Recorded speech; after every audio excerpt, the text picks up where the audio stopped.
paz do Senhor, espero que todos estejam bem, amém? Hoje, irmãos, o assunto que eu vou falar sobre o sermão profético de Mateus 24. Desde já, eu já vou trazer para vocês aqui que tem muitas coisas que, nessa primeira parte, que eu vou citar para vocês, vou estar aí fazendo uma explanação, né, sobre o assunto. Vai ter muitas coisas dentro do texto que falam de coisas que vão acontecer uma época, coisas que vão acontecer em outra época, e por aí vai. Amém? Então, vamos começar o sermão do profeta Mateus 24. Então, eu vou começar sobre aquilo que Jesus ele começa a trazer lá no capítulo 24, do primeiro versículo até o versículo 5. O texto fala o seguinte: E Jesus saiu do templo, e enquanto caminhava, os seus discípulos aproximaram-se dele para lhe mostrar as construções do templo. Aí Jesus pega e disse: Vocês estão vendo tudo isso? E perguntou ele: Eu lhes garanto que não ficará aqui pedra sobre pedra, serão todas derrubadas. Tendo Jesus assentado no Monte das Oliveiras, os discípulos dirigiram-se em particular e disseram: Diz-nos quando aconteceram essas coisas e quando será o sinal da tua vinda e do fim dos tempos. Jesus respondeu: Cuidado, que ninguém os engane. Pois muito virão dizendo, eu sou Cristo, e enganarão muitos. Então, irmãos, a primeira parte que eu vou explicar para vocês aqui sobre esse sentido, Jesus quando ele fala que não ficará pedra sobre pedra, Jesus está dizendo em específico sobre a invasão, né, de Tito a Jerusalém. Porque o povo judeu se rebelou contra Roma, e aí no ano 70 depois de Cristo, até o livro de Flávio José fala isso também, que o exército romano cercou Jerusalém, né, cercou a área, e o povo não conseguia sair nem para comer e nem para beber, para nada, né? Aí tem texto que mais à frente eu vou dar mais explicação sobre isso. Então essa parte dos falam vai ficar pedra sobre pedra, é sobre a invasão do Império Romano a Jerusalém, que eles vão destruir o templo de Herodes e vão trazer destruição, tipo assim. Aí Jesus fala: ai das que estiverem grávidas naquele dia, mais para frente aqui, todos para que sua fogo não se dê no sábado. Isso se refere à cultura judaica, entendeu? Isso aqui se refere à cultura judaica e não tem nada a ver com a igreja de Cristo. A igreja é outro parâmetro que nós temos que observar. Então Jesus Cristo ele fala aqui mais na frente nesse texto sobre a questão para que a gente tomar cuidado para que ninguém nos engane. Porque Jesus disse que viriam muitos Cristos, né, falando que é Jesus, que é a reencarnação de Cristo primeiro. Cristo não vai reencarnar nunca. Porque, irmãos, Cristo ele morreu uma só vez. E a Bíblia diz que ao homem é ordenado morrer uma só vez, vindo depois disso o juízo. Então, irmãos, essa fala que tem muitos que falam, Jesus... eu sou a reencarnação de Jesus, eu sou igual a Henrique Cristo. Que cara lá, gente, ele tem um problema de cabeça, porque não funciona direito. Aquele cara pode ser tudo, de menos Jesus, porque não tem nada parecido com o nosso Cristo. Então, se ele fosse Cristo mesmo, ele começava a operar milagres, ele fazer coisas grandes, o nome dele seria conhecido, todo mundo respeitaria ele. Então, por esses pontos, ele é um dos falsos cristos, e pessoas que aparecem em várias partes do mundo declarando ser Cristo, e tipo assim, ganha muitos seguidores, porque aquele cara falso que fala que é Cristo e consegue seguidores é porque eles não conhecem a Bíblia. Porque a Bíblia fala que Cristo morreu uma só vez. Não existe como Cristo voltar de novo. E eu vou falar mais para vocês, irmãos, quando Cristo voltar, não vai ser para receber prego nas mãos. Vai ser para trazer juízo, justiça às coisas erradas desse mundo, né? Então, até o capítulo 5, eu creio que é essa aqui o que eu poderia falar para poder trazer uma menção para vocês. E aí, depois do capítulo 5, lá em Mateus 24, agora eu vou começar a ler a partir do capítulo 6, e vou tirar uma explicação para quem, tipo assim, se você tem alguma dificuldade, você nunca entendeu o texto, você nunca, né, conseguiu entender basicamente, geralmente, mano, para entender esse texto é um texto escatológico, né? Então você tem que buscar, né, conhecimento na área de escatologia para você conseguir ter uma visão mais clara sobre esse texto de Mateus 24. A partir do versículo 6 até o 14. Então vamos lá. Então vocês ouvirão falar em guerras e rumores de guerras. Mas não tenham medo, que é necessário que tais coisas aconteçam, mas ainda não é o fim. Nação se levantará contra nação, reino contra reino, haverá fomes, terremotos em vários lugares. Tudo isso será o início das dores. E então eles os entregarão para serem perseguidos e condenados à morte, e vocês serão odiados por todas as nações por minha causa. Naquele tempo, muitos ficarão escandalizados e trairão e odiarão uns aos outros. E numerosos falsos profetas surgirão e enganarão a muitos. Devido ao aumento da maldade, o amor de muitos esfriará. Mas aquele que perseverar até o fim será salvo. O evangelho do reino será pregado em todo o mundo, e então, para testemunho das nações, e então virá o fim. Então, irmãos, vamos focar no que diz o texto aqui, né? Jesus fala que haverá nação contra nação, guerra, fome em vários lugares, mas ainda não é o fim. Isso tudo que a gente está vivendo hoje, sobre a guerra de Israel, lá com Hamas, com o grupo terrorista, e várias outras coisas assim, isso tudo é um princípio que mostra as dores de parto que a terra está sofrendo, para a vinda de Cristo voltar definitivamente. E Jesus, irmãos, quando ele voltar, ele vai trazer justiça. Não vai, tipo assim, vamos supor, Jesus, quando voltar definitivamente, ele vai vir acabar com a injustiça que existe no mundo. Lembrando para vocês a visão de Daniel, que Nabucodonosor teve uma visão de uma estátua. Aquela visão da estátua representa que Cristo virá e vai destruir todo o sistema. Se você um dia pesquisar e quiser pesquisar sobre a estátua de Nabucodonosor, a cabeça é de ouro e prata, de ouro, bonito, aí você vai ver que ele viu uma pedra vindo destruindo. Isso representa Jesus, que é a pedra de esquina. Ele vai destruir o sistema corrupto do mundo, né? Então eu imagino que os corruptos do mundo, essas pessoas que mexem com a escravidão de pessoas, de seres humanos, essas pessoas que vêm com tráfico de órgãos, tudo isso vai acabar quando Jesus voltar. Então esse é o ponto aí. Então, galera, quando fala, os entregarão para serem perseguidos e condenados à morte, isso fala de que as pessoas e o mundo vai odiar o evangelho, vai odiar o que a palavra fala.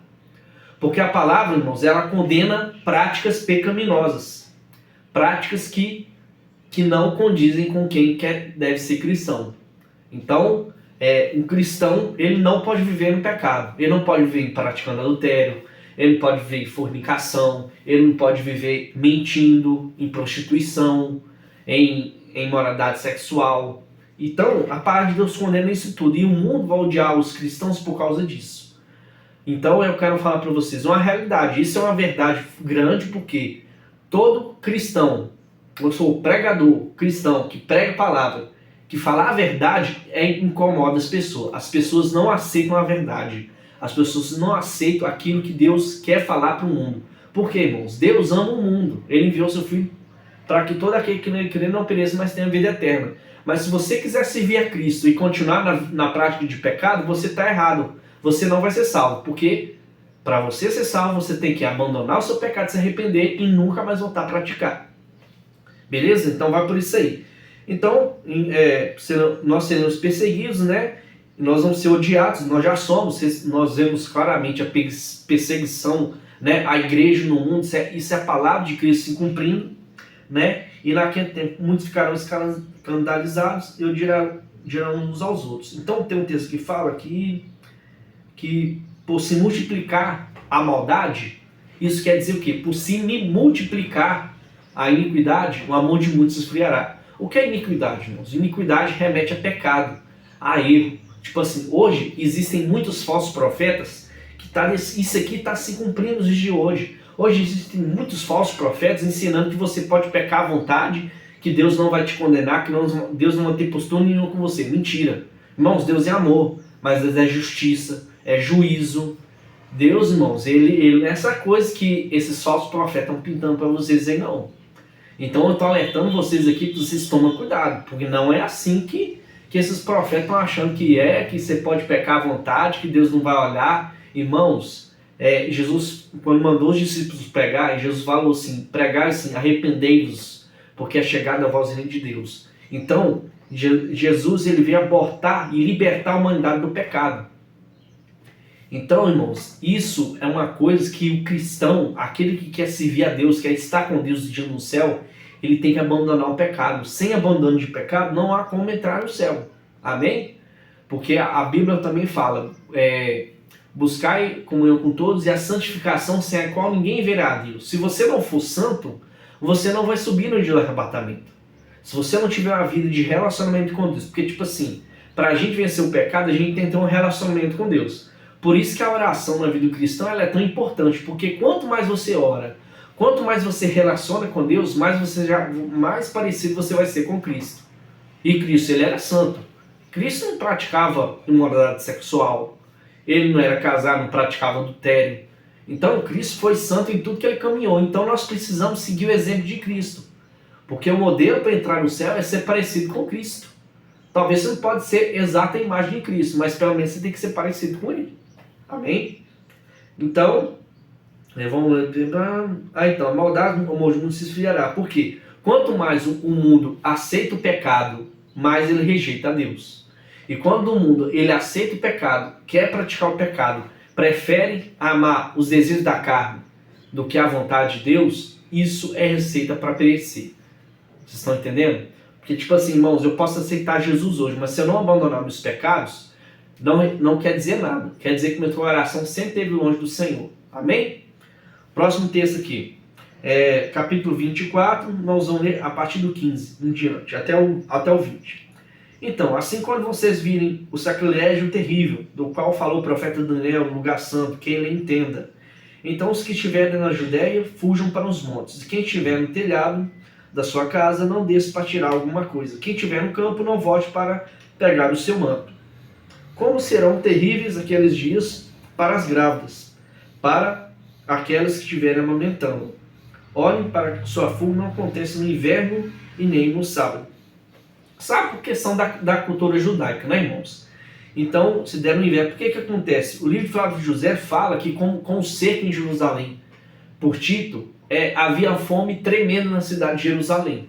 Né? Havia uma fome e as pessoas eram obrigadas, a mulher grávida era obrigada a falar assim para a outra. Aqui, meu filho vai nascer primeiro que o seu, a gente tem ele, a gente come o filho, depois nós comemos o seu filho. E era assim, irmãos. O mundo antigo era cruel. A cidade queria vencer uma nação, ele cercava a cidade toda, impedia o povo de ir nas lavouras, de ir até o gado para buscar carne, essas coisas, e deixava o povo da nação morrer de fome. Vocês estão entendendo? Então isso é que fala da unidade daqueles que estiverem grávidos, porque os filhos serão assassinados e serão comidos, porque a fome era grande em Jerusalém naquela época e naquele tempo. Então, para fogo não ter sido sábado, porque você sabe, né, irmão? O judeu não pode fazer nada de sábado. Então, eu teria que ficar parado descansando. Coisa que igual eu respeito os adventistas, mas eu não concordo, não existe parâmetro bíblico para continuar guardando o sábado, porque a palavra de Deus ela nos dá certeza. O fim da lei é Cristo. Então, como o fim da lei é Cristo, tudo que diz a lei, a gente que aceita Jesus, a gente não precisa mais cumprir, porque o sangue de Jesus nos justifica de todo pecado. E o apóstolo Paulo diz que a lei não justifica ninguém. Então você guardar o sábado é uma prática da lei, não é mandamento de Cristo. Cristo não mandou ninguém guardar o sábado. Cristo não falou nada de guardar o sábado, não falou nada disso. Até disso Jesus não falou. Mas um dia eu vou gravar um vídeo melhor para vocês entenderem essa questão. Então, essas partes aqui, Jesus fala sobre a mulher grávida, que é a cidade cercada. E quando fala aqui no capítulo 15, Jesus falando, que quando vocês verem o sacrilégio terrível, na qual falou o profeta Daniel, no lugar santo, quem lhe entende. Então, esse texto, irmãos, primeiro, esse texto eu estou lendo um texto aqui que eu peguei na internet, é um texto todo NVI, que eu estou usando para explicar. Então o que acontece? Sacrilégio terrível, então, abominável da desolação, fala do anticristo. Que quando ele governar e tal, vai chegar um certo tempo que ele vai invadir, vai entrar no templo de Jerusalém e vai se declarar a Deus. Isso aconteceu coisa semelhante no tempo do livro de Macabeus. 1 Macabeus, 2 Macabeus, que fala que naquele tempo houve uma certa pessoa de uma nação que sacrificou porcos no altar, né, no templo judaico. Então, irmãos, isso tudo mostra a abominação da desolação, que isso se remete a isso. Então a pessoa, ai de quem não entende, se estiver na Judéia, fujam para os montes, quem estiver no telhado de sua casa, não desça para tirar alguma coisa, e quem estiver no campo, não volte para pegar o seu manto. Então, isso aqui se remete a todas essas coisas assim. Vamos prosseguir aqui. Irmãos, esse vídeo é a primeira parte do sermão Mateus 24. Eu sei que já estou bem adiantado, mas eu quero pedir para vocês assistir até o final, porque a gente precisa entender. Então, os vídeos vão ser longos mesmo, para explicar essas coisas. Então, se você quiser ficar até o final, você vai aprender muito mais coisas, amém? Então, que Deus te abençoe. Então, irmão, agora eu vou ler do 21 até o 30. Então, porque haverá então Jesus fala, então haverá uma grande tribulação, como nunca houve desde o princípio do mundo até agora, e nem jamais haverá. Se aqueles dias não fossem abreviados, ninguém sobreviveria. Mas por causa dos eleitos, aqueles os quais serão abreviados, os dias serão abreviados. Ou seja, nós ouvimos recentemente, né, que a NASA falou que a Terra estava girando mais rápido em torno do Sol. Isso aí já mostra a profecia de Deus, a palavra de Deus se cumprindo, né? Os dias estão correndo mais, hoje a gente não tem tempo para fazer quase nada. Então, eu creio que isso já é o cumprimento da profecia, porque eu entendo que nós já estamos no princípio das dores. Parte aconteceu antigamente, parte... Então, eu entendo, irmãos, que desde que Cristo morreu, nós entramos no tempo do fim, né? Então, esse tempo que nós estamos tendo hoje para viver é o tempo que Cristo deu para a terra, para cada um se arrepender. Ou seja, todo mundo vai ter a oportunidade de ter um encontro com Deus. Independente de qualquer coisa, Cristo um dia vai encontrar você e vai chamar você para viver em plena liberdade. Amém? Então, e se aqueles dias não fossem abreviados, como eu já expliquei, se então alguém lhes disser, está aqui o Cristo, ou ali está ele, não acreditem, pois aparecerão muitos cristos e falsos profetas que realizarão grandes sinais e maravilhas, se possível, enganar os eleitos. Então, o que quer dizer? Tem muitas pessoas que fazem milagres, que fazem coisas que são possessos de demônios. Irmão, demônio também pode curar. Demônio também pode operar milagres. Então, nós temos que entender que existe o espírito anticristo inserido no mundo, que ele está trabalhando para trazer destruição. Igual, uma coisa que eu vou falar, a teologia liberal. A teologia liberal, irmão, é um perigo. Todo mundo que entra, que aceita a teologia liberal, se apóstata da fé. E, integralmente se aposta, porque a palavra de Deus ela rejeita o pecado. Então a Bíblia, a palavra de Deus, ela rejeita a prática do pecado. E você se tornar um teólogo liberal e aceitar a prática do pecado, isso é contra a palavra de Deus. Então, quem segue a teologia liberal é um apóstata e apostatou da fé. Deixou de crer no princípio daquilo que Cristo tinha ensinado, daquilo que Cristo falou. Amém? Então, vamos lá. Então, não acreditar, se chegar uma pessoa falando que é Jesus, não acredita. Não acredita porque o próprio Cristo mandou, não acredita. Se a pessoa falar que Jesus está ali, tá fulano, está lá no deserto, está lá na casa de Beltrano, Ciclano, não acredita porque Jesus mandou a gente não acreditar, né? E pois apareceram falsos cristos, né, como eu falei, e os falsos profetas realizaram grandes sinais, maravilhas, se possível enganar os eleitos. Ou seja, nós não somos os eleitos que cremos na palavra de Deus, nós temos que seguir a palavra fala. Isso que Jesus mandou para eu não acreditar em ninguém que fala que é ele. Então eu não acredito em Cristo, não acredito em ninguém que fala que é Cristo, porque é tudo um bando de mentiroso, charlatão, que não tem nada a ver. Então, irmãos, é a palavra de Deus que manda. Nós, como cristãos, nós temos que ter a palavra como regra de fé e prática. Então a palavra manda isso. Então, depois dos falsos profetas, capítulo 26, assim, se alguém disser, está no deserto, não sai. Está ele dentro da casa, não acreditem, Pois assim como o relâmpago sai do oriente e se mostra o ocidente, assim será a vinda do Filho do Homem. Onde houver um cadáver, ali se juntarão os abutres. Imediatamente após a tribulação daqueles dias, o sol escurecerá, a lua não dará sua luz, e as estrelas cairão do céu, e os poderes celestes serão abalados. Então aparecerá o sinal do Filho do Homem em todas as nações, e as nações da terra se lamentarão, pois verão o Filho do Homem vindo das nuvens do céu com grande poder e glória. Então, irmãos, no final da grande tribulação, aqui mostra, no final da grande tribulação, o céu escurecerá, a lua não vai dar mais sua claridade.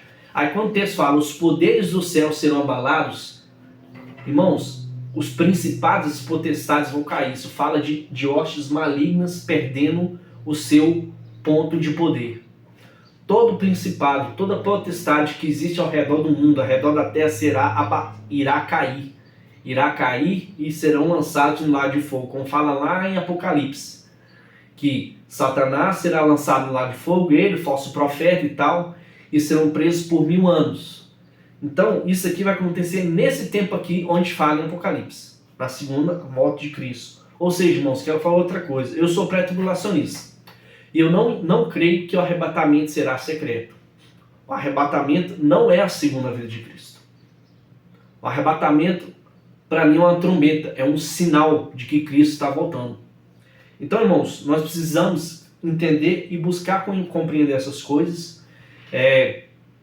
Eu vou deixar o vídeo é longo, vou partir para a próxima parte aqui. Então, irmãos, o texto fala o seguinte, capítulo 30. Então aparecerá no céu o sinal do Filho do Homem, e as nações da terra se lamentarão. Verão o Filho do Homem vindo nas nuvens com grande poder e grande glória. E ele enviará os seus santos anjos com grande som de trombeta, e eles reunirão os seus eleitos dos 4 ventos, de uma extremidade dos céus até as outras, né, irmão? Então vamos lá. Então, coisa que eu não posso deixar de falar para vocês, que o aumento do pecado, o amor se esfriará, né? Então, quanto mais você peca, mais sua mente se cauteriza. Quanto mais você aceita o pecado na sua vida, mais sua mente se cauteriza. A abominação do desolador, como eu falei anteriormente, é falando de coisas de um homem entrando no templo de Deus para falar que é Deus. Sacrifício de porcos no templo, porque na cultura judaica o porco é um bicho, é um animal impuro, não serve para certas coisas. Então, irmãos, nesse templo não ficará pedra sobre pedra, quando fala da invasão de Tito, né, a Jerusalém, por causa que Israel se rebelou, e boa parte do texto fala disso. Então, essa primeira parte de Mateus 24, ele aborda vários assuntos, né, irmãos? Agradeço a você que assistiu até o final, e no próximo vídeo eu vou estar trazendo mais coisas, que vai ser a segunda parte do vídeo. Então, que Deus abençoe sua vida, e até o próximo vídeo, no nome de Jesus. Amém. Deus te abençoe, irmãos.